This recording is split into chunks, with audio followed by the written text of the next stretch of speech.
El primer contacto con el instrumento realmente no es con un instrumento en sí, sino es más bien con un estilo musical.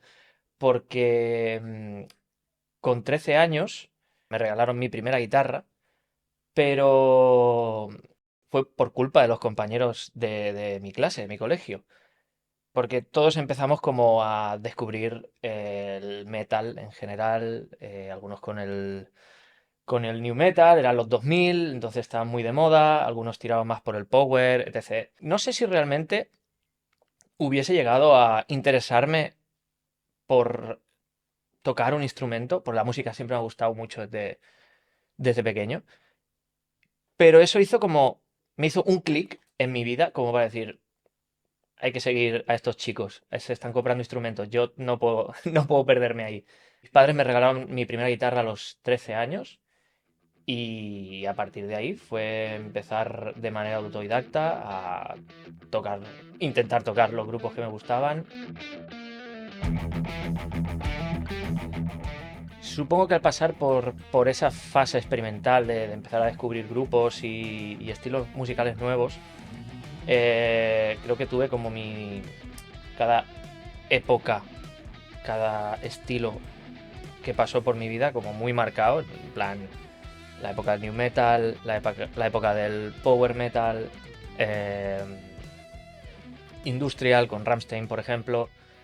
Es como que los veo muy marcados en toda mi vida. Entonces, como que siempre he tenido muchos estilos musicales que me han ido definiendo un poquito, hasta que seguramente descubrí Dream Theater y el prog y ahí me quedé. Sí que es verdad que durante toda mi vida he escuchado todo tipo de música, no solo metal. Desde pequeñito me gustaba mucho. Ya me gustaban mucho las bandas sonoras, por cierto. Y grupos como ABBA, Elton John. Era lo que, antes de mi época de descubrir el metal, era lo que más escuchaba seguramente. Pero una vez llegó el momento de descubrir Dream Theater, me quedé en ese estilo. A medida que iban pasando los años y iba conociendo mejor el instrumento, me interesé más por compartir la experiencia con más gente. Me empecé a juntar con amigos simplemente por empezar a tocar juntos. Y eso me llevó a un proyecto dentro de una banda de metal, donde realmente empecé a tocar el bajo. Y por cuestiones de la vida, al año, año y medio, uno de los dos guitarristas marchó y de manera natural ocupé yo el puesto como guitarrista, porque al final era mi instrumento. Y estuve en ese proyecto hasta 2011 más o menos, y fue cuando salí de ahí y formé, junto con otros miembros de este mismo proyecto, el que ha sido mi banda hasta ahora, que es Born in Exile, donde hemos llegado a tocar hasta en escenarios tan grandes como el Rockfest, por ejemplo. Siempre estaba acostumbrado a un proceso de composición bastante individual, por llamarlo de alguna manera. Siempre he tenido mucho peso en la composición de las canciones de Born in Exile, por ejemplo. Y estoy como familiarizado a trabajar solo en ese sentido, pero una banda al final siempre todo el mundo pone su granito de arena, siempre modificaciones, arreglos, y es una de las grandes diferencias realmente a una composición en solitario, por ejemplo.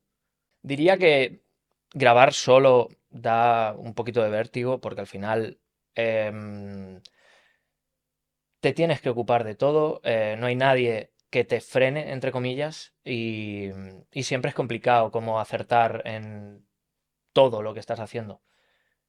Grupo siempre como que tiene palabra para poder decidir si algo gusta más, gusta menos.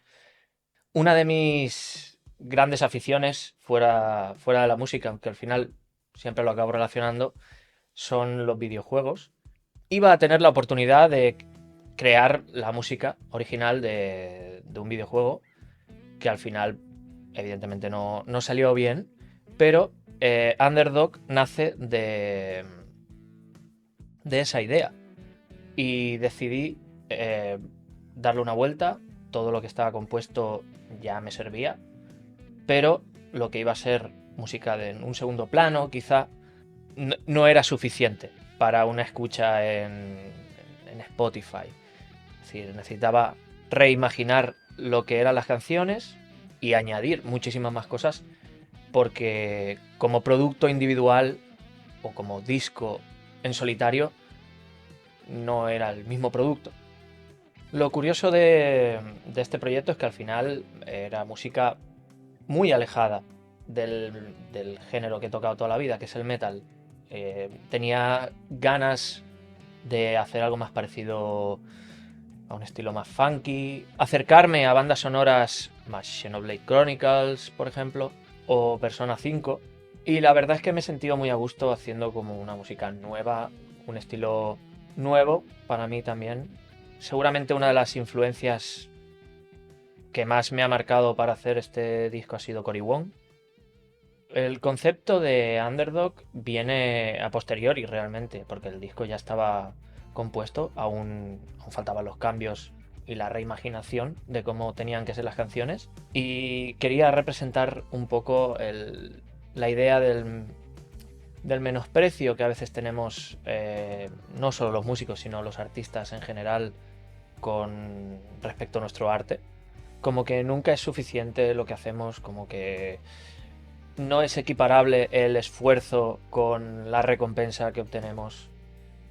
Y pese a que no hay letras, quería representarlo un poco con el concepto de la portada, con el nombre de las canciones, la idea de lo que significa Underdog en sí, pero también es una forma de utilizarlo en este caso a mi favor, porque al final, pese a las dificultades, tengo el disco en físico, he hecho el libro de tablaturas, que personalmente creo que es algo bastante difícil de conseguir cuando solo eres una persona el que está haciendo este trabajo.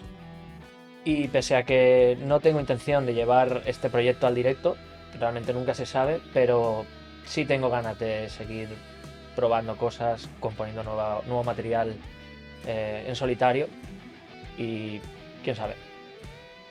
No, en realidad me apetece hacer un disco rollo estilo banda sonora épica.